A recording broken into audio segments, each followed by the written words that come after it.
We have an opportunity here to encourage people to be part of community. But some of us kind of go through life, and we go through life kind of oblivious, and we kind of live in our own little space, right? We're just kind of off on our own, in our own little world. I don't know if any of you identify with that, but for a good portion of my life, that's kind of how I went, right? It was just, I'm just doing whatever I do. And if you happen to be along there with me, that's great. But as kids, maybe you'll identify with this as a kid, going somewhere. Going somewhere with a family. It could have been like a farmer's market. One instance in particular for me that I remember was we went to Canton. Anybody ever go to Canton, to the big old humongous traders, whatever stuff? I mean, it's ridiculous. But anyhow, there's a lot of people. There's a lot of people, and there we were with this family, and we went out and we were walking together as a family, just looking at the stuff and walking, and we were doing a really good job. Then I realized that we aren't we anymore. It was just me, and I was alone. And I kind of ended up in this little bit of a crisis. And so here I am. I'm like, okay. All right, how am I going to eat? Where am I going to sleep? I'm going to need a job. I mean, do they even give 8-year-olds jobs? I'm going to need a job. Who's going to look after me? And then I felt this familiar grasp, which was probably a little bit more firm than I'd like. But it made me realize that there was someone looking after me. So it's important for you to have someone looking after you. It's important for you to be looking after someone too. We want to create here a culture here at First Castroville that, it's one that exists, but we want to take it to that next level. We're out to create a community of Jesus followers, of men and women who are moving together in the same direction and asking the question, what does it mean to live in this world and follow Jesus? And to be in an actual relationship with each other. So there's one thing that we need to understand. It's that circles are better than rows. Now, this isn't a geometry thing. This isn't anything about whether you like lines or curves. This is about circles and rows. This is about how we sit. Right now, you're sitting shoulder to shoulder. In circles, you have to see each other. There are things that can only happen face to face, that will never happen shoulder to shoulder. We're committed to being a face-to-face church, and not just a shoulder-to-shoulder church. We have this problem that we go through in life. Eventually, we drift away. Eventually, we drift away from what's wholesome, from what's right, from what's holy. We rarely drift in a good direction. Think about it. When you're left on your own, do you go back to your old ways, your old devices, your old coping? When we drift away, we kind of withdraw from people. Are you not convinced that you have a tendency to drift? Let me give you a few examples. You ready? Exercise. January 1st, I'm going to exercise every single day and I'm not going to miss a day. January 2nd, well, it's okay to miss a day. I'll make it up. I'll exercise extra hard tomorrow. Diet. I'll eat one cookie. I meant one plate of cookies.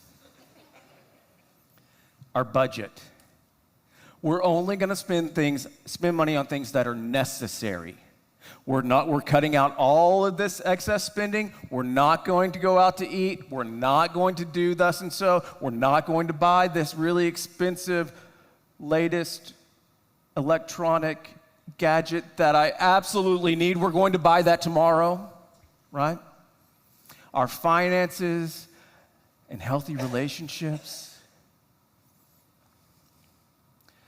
If you want to be in a healthy relationship, whether it's a friendship or someone that you're dating, or if you want to have a healthy marriage, you have to be intentional.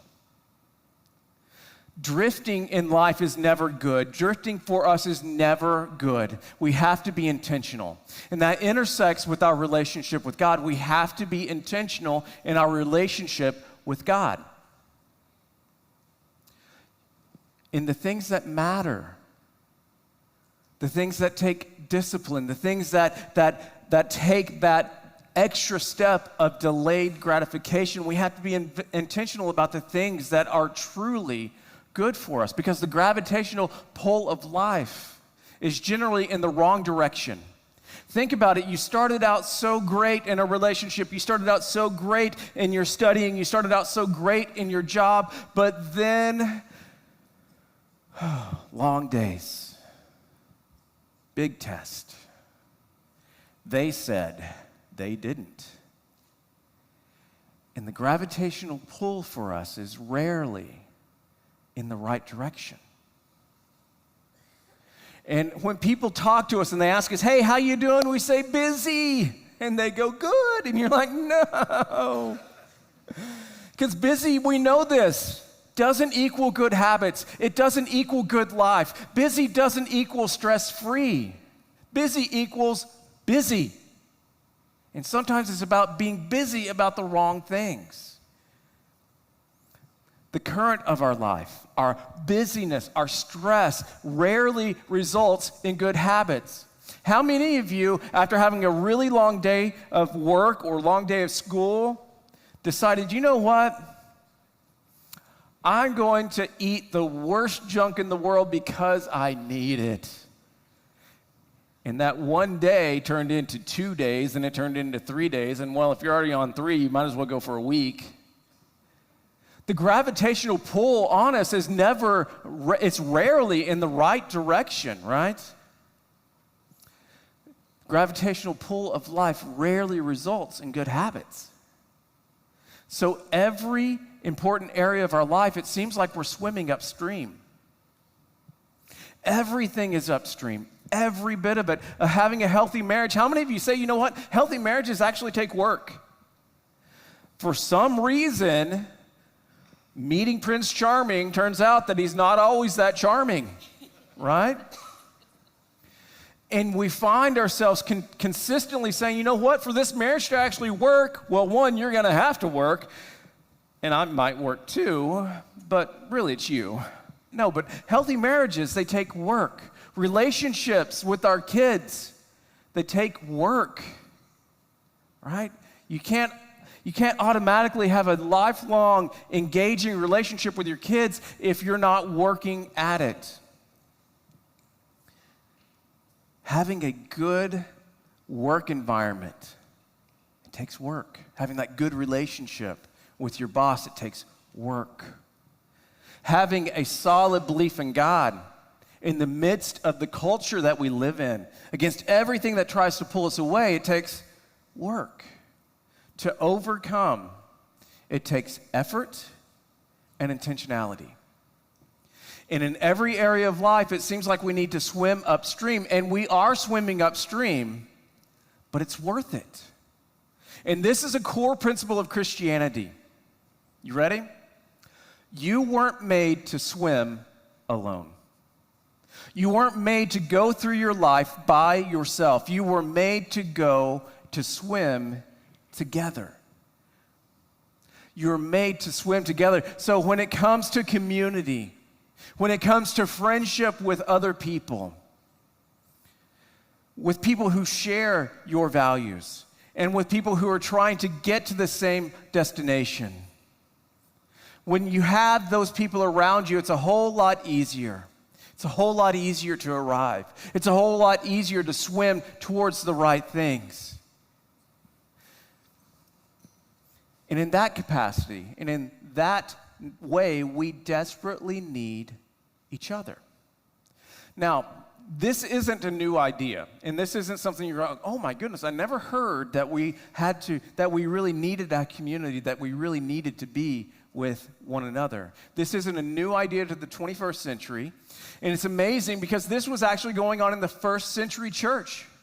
When the church began, this was something that they understood and that they had to learn. The writer of Hebrews that we're going to look at in just a minute addressed this very same thing. In Hebrews chapter 3, the writer talks about being in community.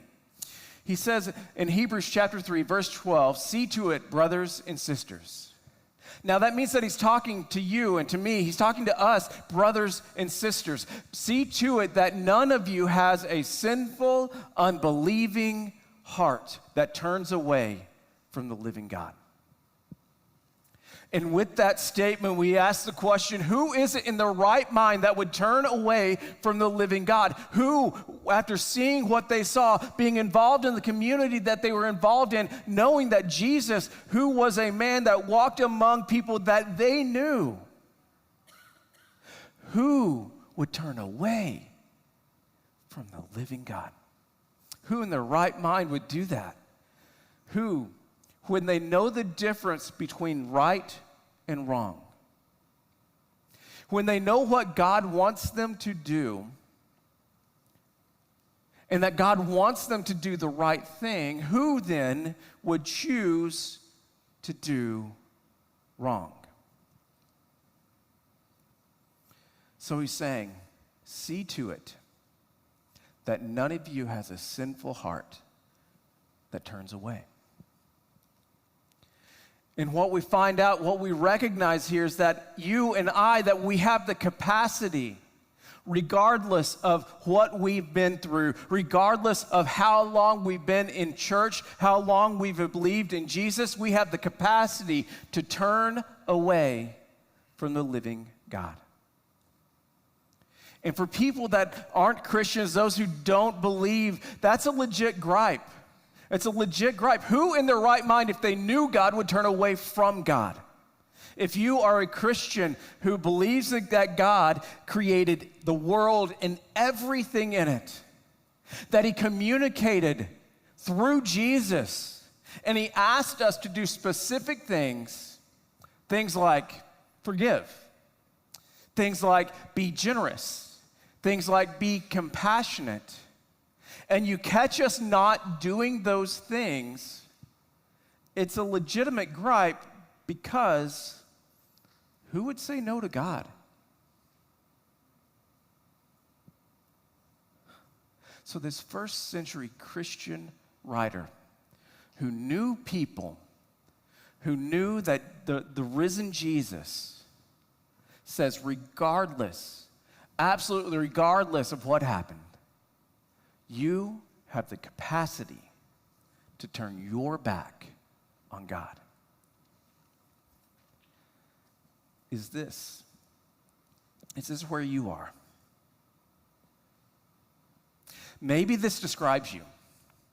Maybe you've been out of church, you've been kind of out of practicing, right, for a while. Maybe you've been kind of hanging on by a thread. You're kind of in this place where, you know what, I'm just one disappointment away from turning my back on God. I'm just one more bad thing away from it. Kind of back, I'm kind of here, but I'm kind of not. I went through a rough season. Or you might be a person that says, you know what, everything's good. Everything's good, but we turned our back on God. And it happens absolutely everywhere. For those of you that grew up in church and all of a sudden you find yourself in college, you don't have your people. You don't have your community. You don't have anybody seeing to you. You turned your back on God in college. You ignored what was right on your last business trip. You ignored what was right in the midst of the bad circumstances you went through, or even through the good ones. And the solution to this whole thing is all in this verse.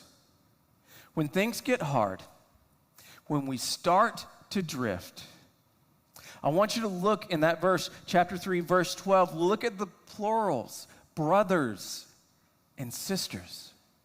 Brothers and sisters, this is a plural thing. This is not an individual thing. Y'all, right? Because we're in Texas. Y'all, see to one another. Check up on one another. Look around. See to them. Now, it's not just about keeping up with me. Because turning away from God, it happens to us. It happens, and it happens in our heart. It happens in our mind. We drift. Didn't mean to. We lose interest. I'm just not connecting the way that I should, or that I wanted to. I'm just kind of not that interested right now. The drift, it always happens within. And nobody knows unless someone is seeing about you. Nobody knows unless somebody has access to you. And access, as much as we try, it doesn't happen in rows. Access doesn't happen shoulder to shoulder. Not in here, not like this, because rows don't know. It does not show in a row. Because we know how to play the game, right? We know how to come in and shake hands, give our best smile, and say, good, I'm busy, good. How you doing? Terrible, good, right? Because we're just waiting on them to ask how we're doing, right? So we can say, good, and shake hands, see you next Sunday, and you walk out, right? It doesn't show in rows, because rows don't know. Because here's what it looks like in rows. We all do it. We have the church face, right? I just had the worst morning with my kids. Good to see you. I'm going to kill them when I get home. We do it with church family, right? Oh, I just love so-and-so. They're the best. They're the worst. Oh, I'm so glad to see you. I hate seeing them. They're going to come over. They're going to talk to me. Hey, how you doing? We put on the church happy. We know how to do the church game. We know how to play it. And some of you are giggling along because you know that you do it, or you know somebody that does do it, and you're just hoping they're not doing it for your sake, right? We have that church got it togetherness down. We know how to look good. But see, the only way that anyone's ever going to know about your sinful, your unbelieving, your drifting heart is if you are in a circle and people have access to you. We sit alone in rows because nobody knows in a row. That's why you can come in and out and no one knows you were there. And for some of us, that's the whole reason that we go to a larger church body, right? Because I walk in, I walk out, and nobody knows I was there. But when nobody knows, it's a short walk till I feel like nobody cares. But your circle knows. Your family knows. You kind of know when something's going on with your kids. You kind of know when there's something up with your kids, right? You kind of can sense it and see it. It's in the tone of voice. It's in the way that they walked in the room. You kind of know it when there's something going on with your husband. You kind of know it when there's something going on with your wife. And that's your family circle. And it's a lonely family circle if they're only shoulder to shoulder with no one else in the world. Our kids are alone in our families if they're only shoulder to shoulder with everyone else in the world.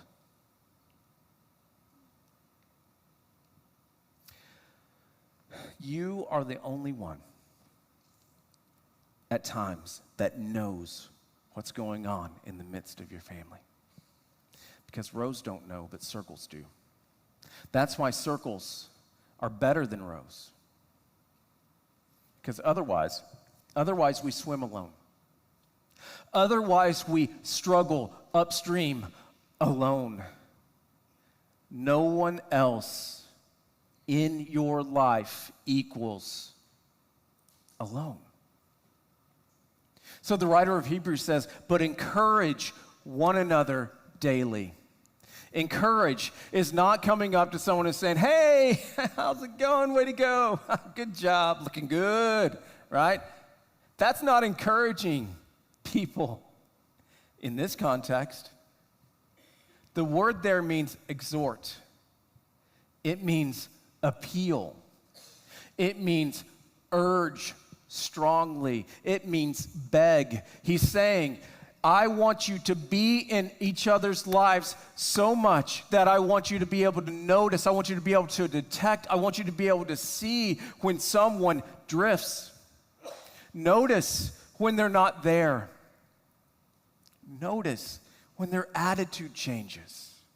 I want you to be in their life to such a degree that you can say something.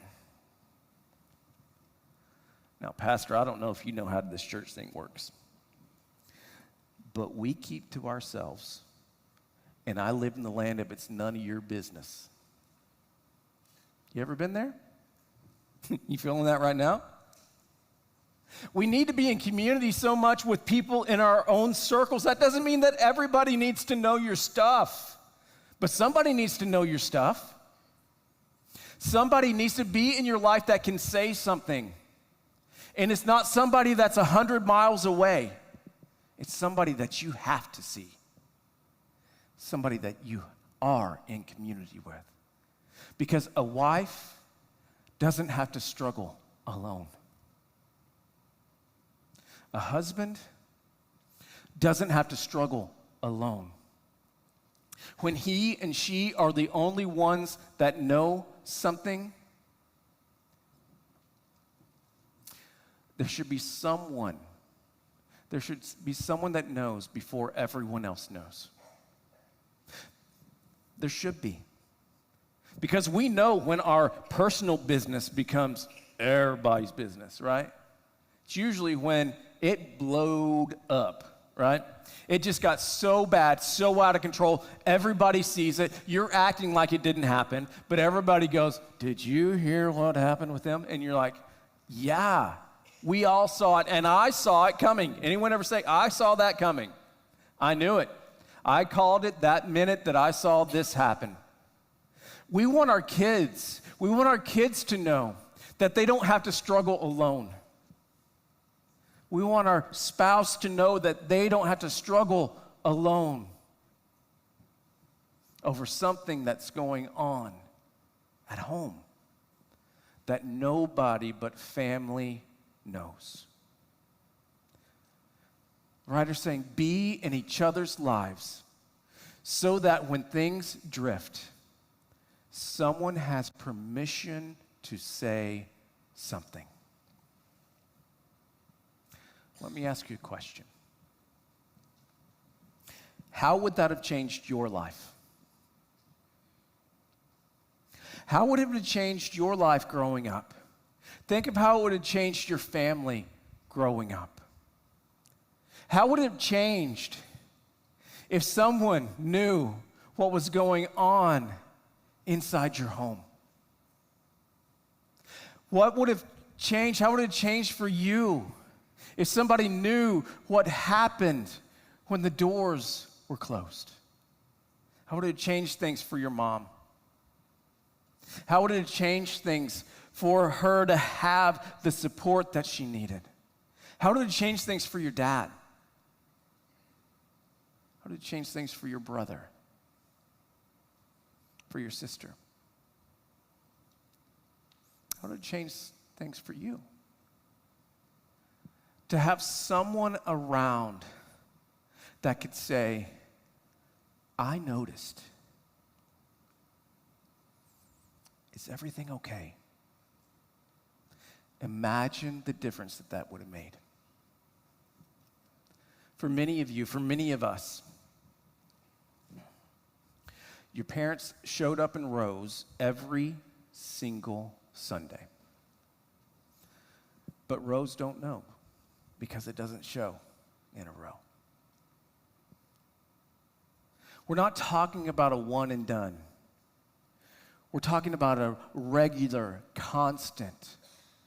You will never not need someone to see about you. You will never come to a point in your life where there shouldn't be someone seeing about you and you seeing about someone else. We need to be involved with each other. The writer says, as long as we are in the generation of people who struggle with sin, as long as we're in the company of people that struggle with sin and temptation, the ones that struggle with just getting things going in the right direction, we're going to need someone to be in our life.